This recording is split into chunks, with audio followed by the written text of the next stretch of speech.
Alors, il y a un pays qui est régulièrement pris en exemple en matière d'innovation et de financement de l'innovation, c'est Israël. Alors, comme on n'a pas pu tous vous emmener en Israël, Israël est venu à nous.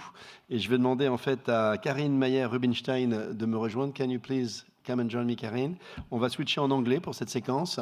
Et j'aimerais que vous applaudissiez très fort Karin, qui vient d'Israël ce matin, pour vous voir. Welcome to Paris, Karin.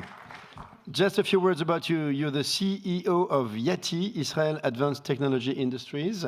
Just as a reminder, it's a long presentation, so I'm going to make it short, but no, make it short, don't worry.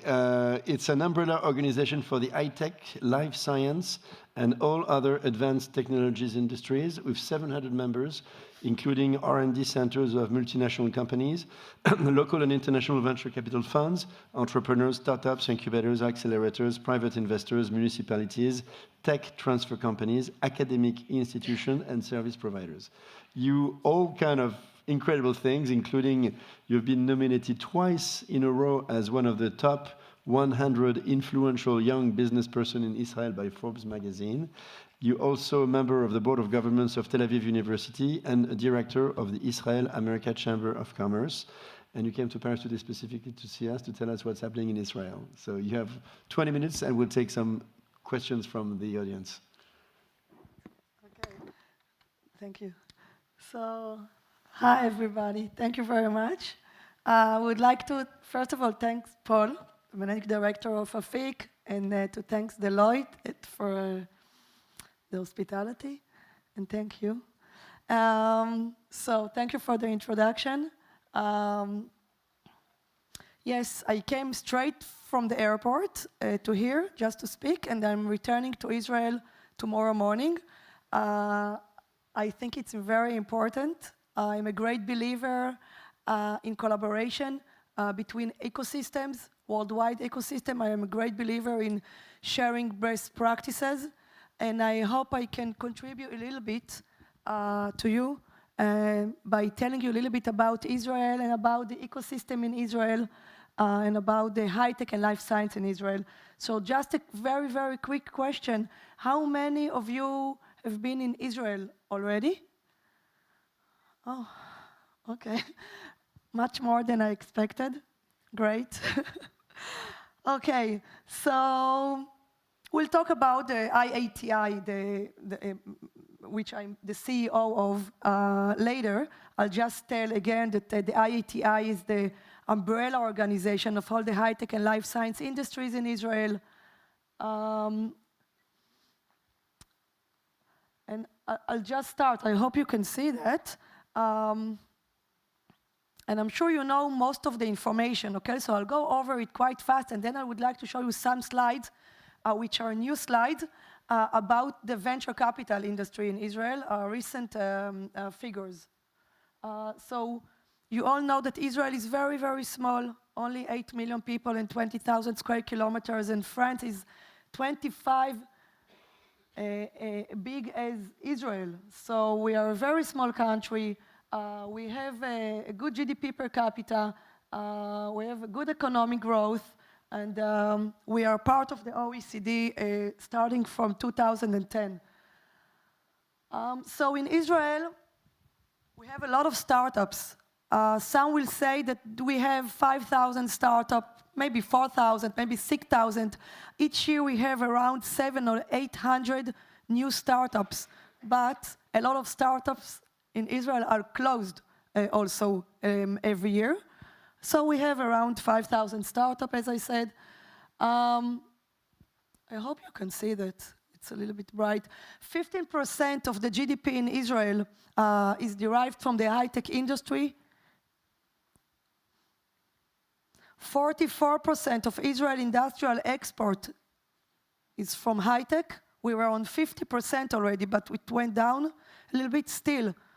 We are completely reliable on high-tech in Israel. So we are the leaders in R&D as a percentage of the GDP. You can see also France, and we are proud of it. We have a lot of problems. It's not all bright, but we're really proud of our R&D achievements. So we have a lot of startups, and we have the highest number startups per capita and in any other place in the world outside of the United States. We have a lot of winners of Nobel Prize awards. We have 6 Israeli in the last 10 years have been awarded Nobel Prize. And we have the highest ratio of scientists and technicians per 10,000 workers. Tel Aviv is a smart city. Tel Aviv was chosen as the smartest city in few competition lately. Doesn't mean that that Tel Aviv has smart people, but it means that Tel Aviv is a smart city with a lot of technology in it. We are 3rd in the world in number of companies traded on NASDAQ and Amex and the other and the New York Stock Exchange. This is interesting for the ones who don't know, and then I will drill down a little bit to the VC now. A little bit of history, and this is a new one. It all started in 1992 when the YOSMA program started. So the government sponsored the YOSMA program, and there were few VCs in Israel. Then it started, and also the Russian immigration came to Israel. 1 million people came to Israel back then. A lot of them were very educated, and it helped a lot to start moving the engine. In 2000, we had around 120 VC funds in Israel. 2000. I was a lawyer back then. I was a senior partner in a large law firm, and I was managing the startup departments. There were like 400 startups that I managed, and there was a lot of VCs back then in 2000. And then in 2012, it dropped. It was a process. It didn't happen in one day, but it dropped to 30 VCs. So we only had 30 VCs in Israel in 2012.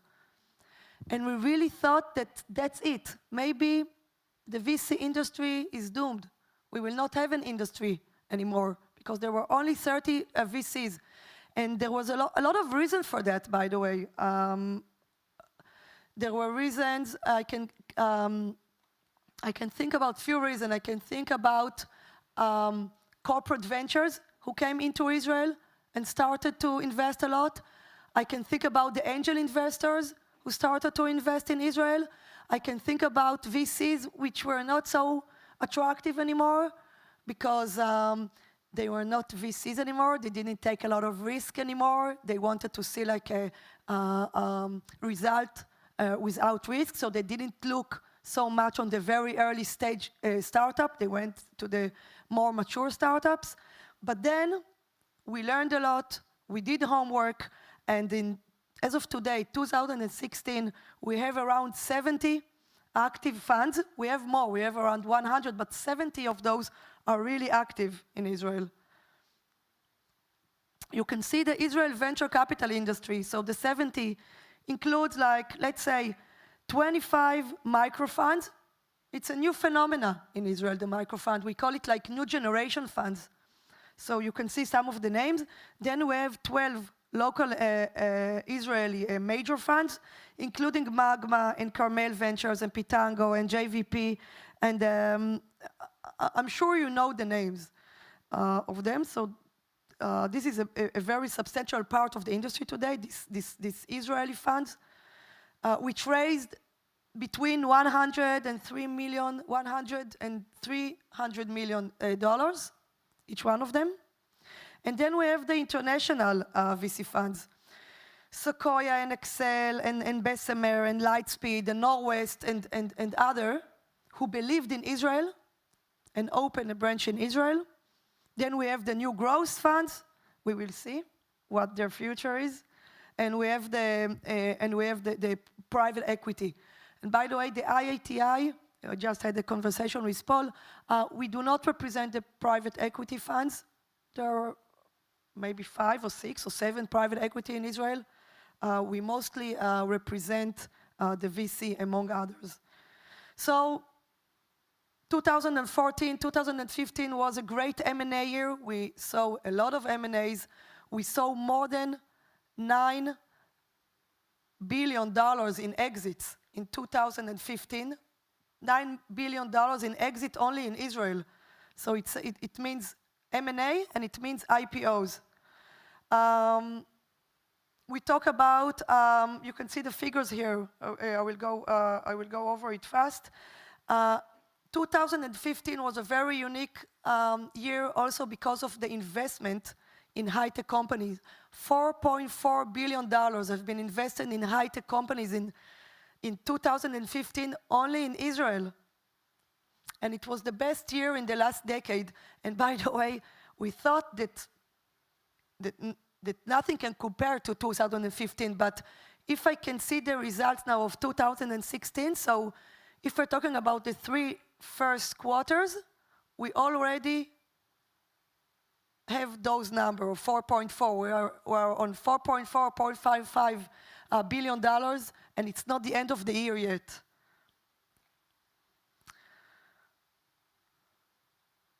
So you can see the move, and you can see the numbers from 2004 and 2015. Again, I just want to emphasize, $1 billion has been raised every quarter in the last 6 quarters. Every quarter, $1 billion. And I will get to the most important slides that I wanted to show you. I don't show it so much in Israel, but I will show you that. We have problems in Israel. It's good news and bad news, and let's a little bit concentrate on this slide. 85% of the $4.4 billion that go into Israel to high-tech companies are foreign money, is foreign money. 85%, so 15% is Israeli money. But let's think about what is Israeli money. Let's think what is this 15%. So the 15% is the investment that the VCs made in the high-tech companies. But who funds the VC in Israel? Most of the investors in the Israeli VCs are foreign investors. So I can say that 95% of the $4.4 billion which has been invested in Israeli companies in 2015 is foreign money. It's good news for us and it's bad news for us. It's good news because maybe people like us, in Israel. It's not only bad, Maybe we have good reputation in the world for high tech and for life science. It's bad news for us because we are completely reliable on foreign investors. And if there will be a crisis in the world, if I don't know what will happen, we have to think also how we can bring money from the institutional investors in Israel to invest. But still, we are very, very thankful of the international community who believes strongly in the high-tech ecosystem. So this is a new slide as well. I just wanted to show you the difference from 2000 to 2015. So 2000, everybody knows, was a great year. Almost $130 billion has been invested all over the world in high-tech. And Israel was 4% of it. Then, let's talk about 2005. It was a terrible year. $33 billion has been invested in Israeli high-tech companies and life science. When I say high-tech, I mean also life science. Israel was still 4%. And then, we are back to 2015. Okay, we are going up again. $122 billion have been invested in the world, and Israel still is 4%. Also, you can see Europe went down, America even went down, and the Chinese getting very, very strong. So you all know, or most of you know the book, The Startup Nation. It's a very nice book. Actually, it's a little bit even romantic. I think that it's only part of the story. By the way, did somebody read this book? Or even the short version? Okay, so this book was translated to 70 languages. And you know, it's a very known expression, the Startup Nation. But I really think it's only half of the story. We are not the Startup Nation, in my opinion. We can call ourselves the Innovation Nation. And the reasons are very interesting phenomena. We have growth companies. We have unicorns. We have $1 billion companies in Israel. We didn't have that a few years ago. But in the last year, 16 companies, 16 Israeli companies got to the value of $1 billion. So we really have an industry. It's only startups. And then we have the multinationals. We have 300 companies, 300 multinational companies in Israel. I mean R&D centers, I mean innovation center of Google and Microsoft and SanDisk and EMC and Qualcomm and Siemens and Synopsys and French companies and Asian companies and the American companies, of course, and Apple is here and Facebook is here. So we have a thriving multinational ecosystem in Israel, which contribute a lot to the ecosystem in Israel, and I'm privileged to represent most of the substantial multinationals in Israel. So 10% of the workforce in Israel is in high-tech. That means that almost 300,000 employees, and 50% of those are employed in the multinationals in Israel. So they work only in English, they have American or Asian or European standards, they learn from the world. Again, the multinational contribute a lot to the ecosystem in Israel. We can see some of the development that were developed by multinationals in Israel, by startups in Israel, and you all know that, I'm sure. You know the disk on key, and you know the 3D printers, and you know Waze, and you know the firewall, and you know the peel of the given imaging, and not a lot of people know that it's all developments that were made in Israel. So a lot of people asked all the time, and there are gurus of high-tech in Israel that have immediately the answers. Why Israel is so successful in high-tech? What are the ingredients for success? Actually, each one of us has different reasons. I can tell you for sure that it's something in the Israeli DNA, because we live in the Middle East, we are located in the Middle East, we have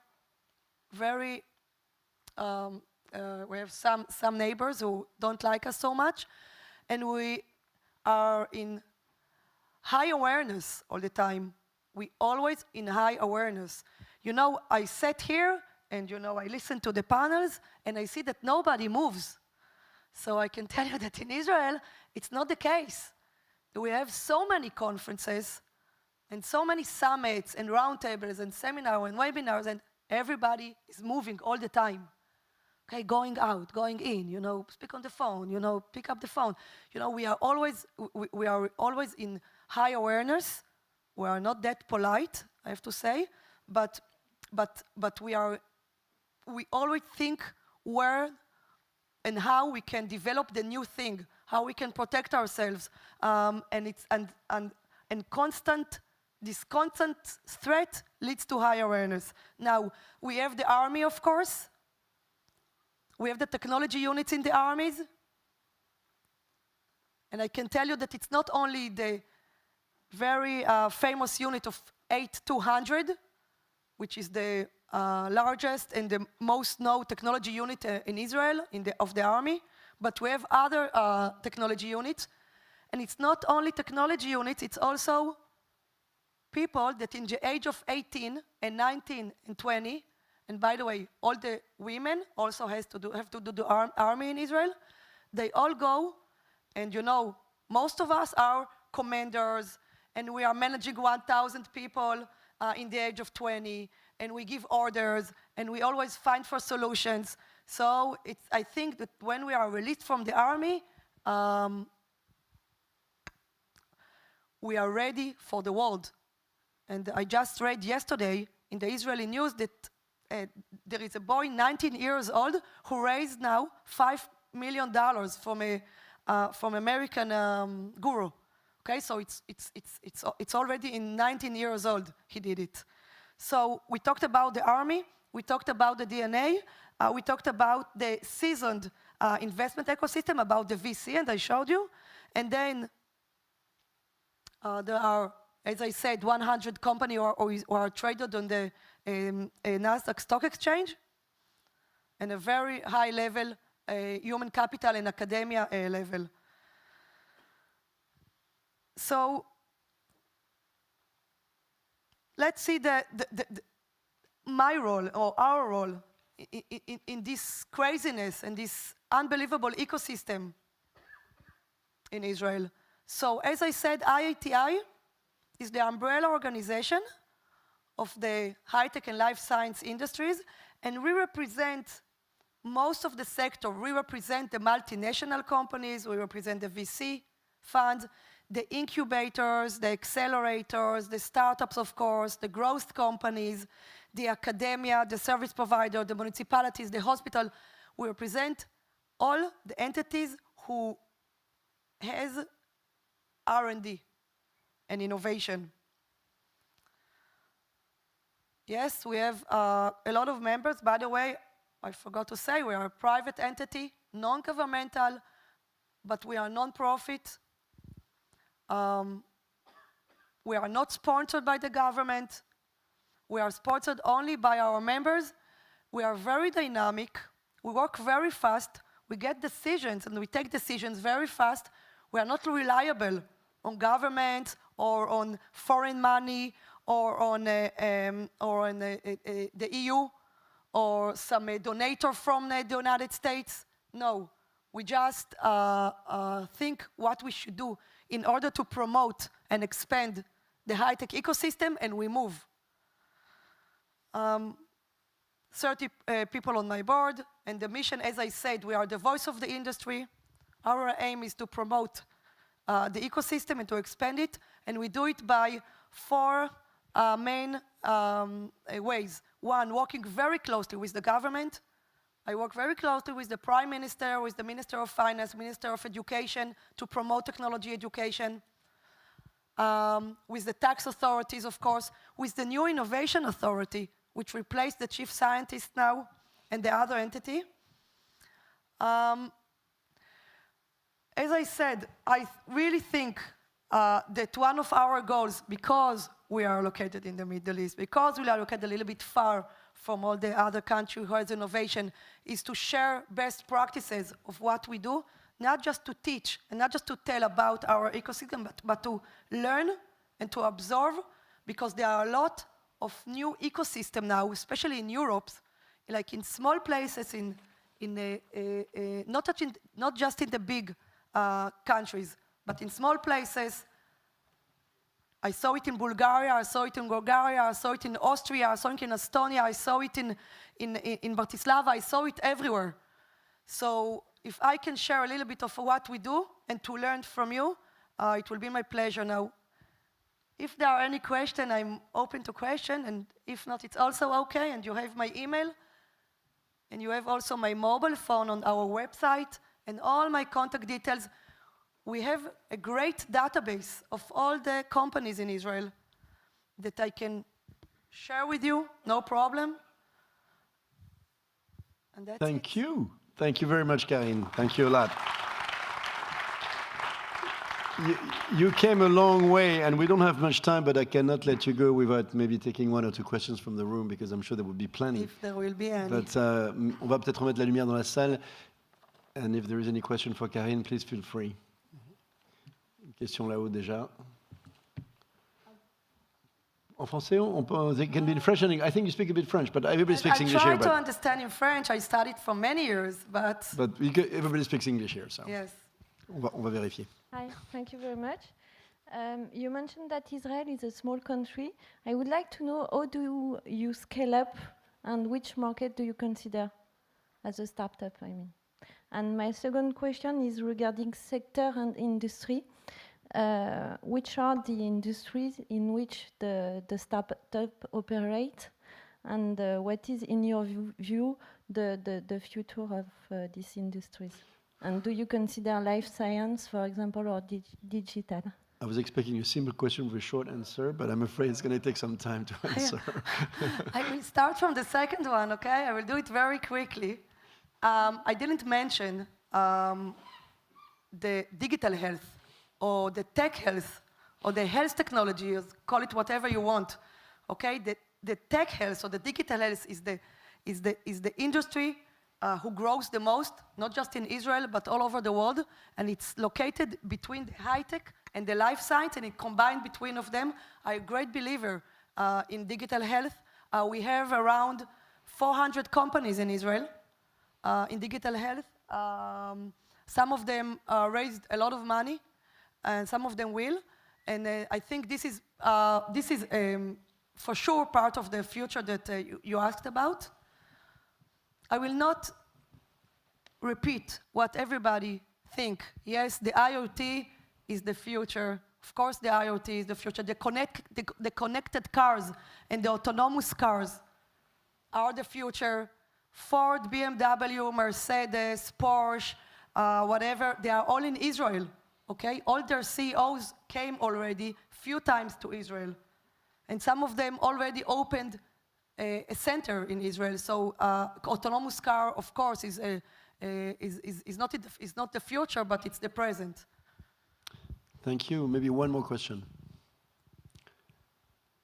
Parce que Jérôme, bien sûr, sachant qu'on va signer dans un instant un accord entre la FIC et IATI à cette occasion, l'occasion de sa venue à Paris. Allez-y. Yeah, thank you for your presentation. Of course, you have a specific history as a country. You have a specific geostrategic context. What part of the model do you think could be duplicated here in France? You change the French DNA stuff, but it's an amazing question.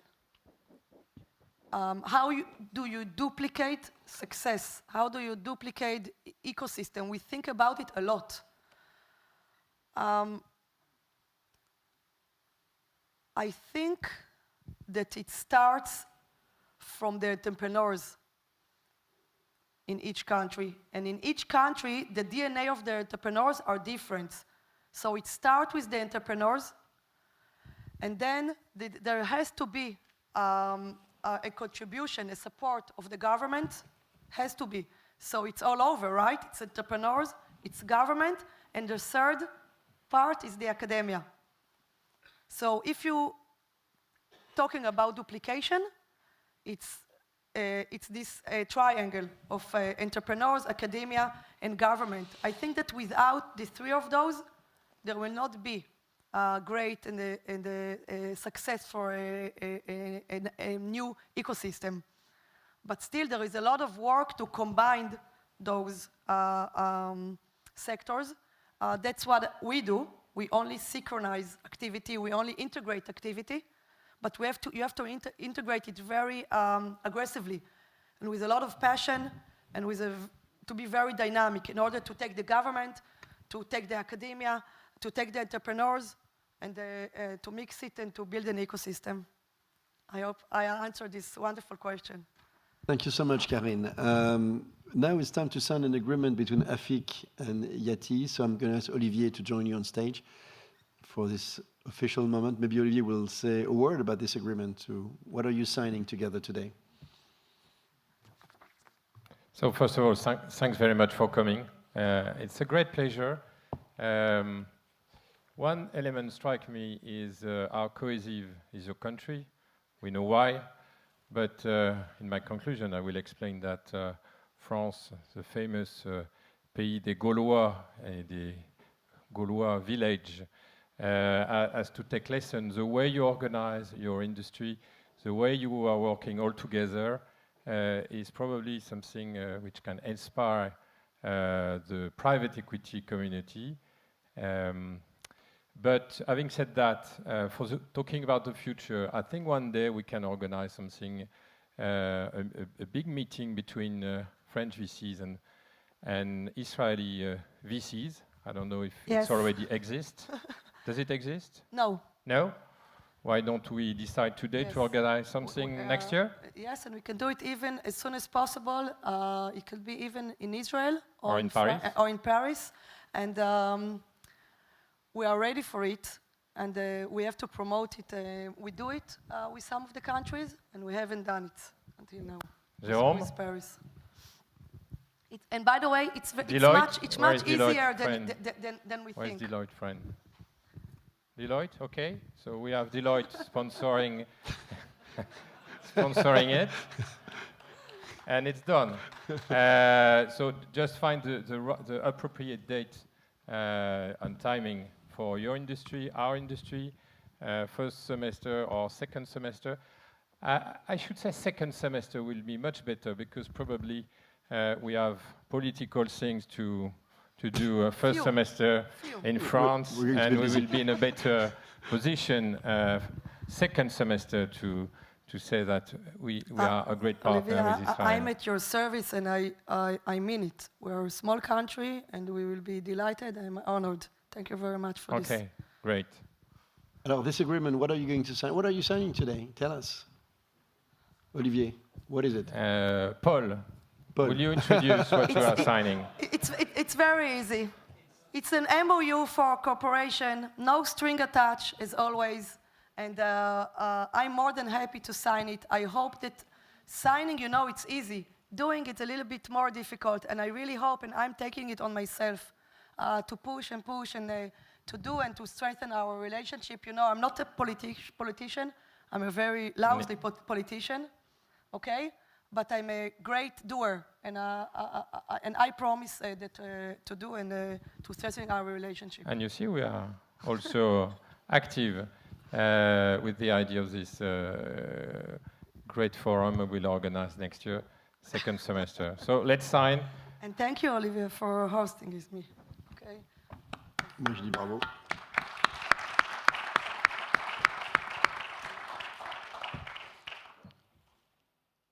La photo officielle de la signature.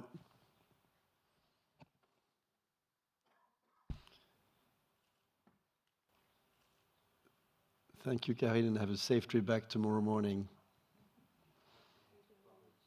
Merci, Karin.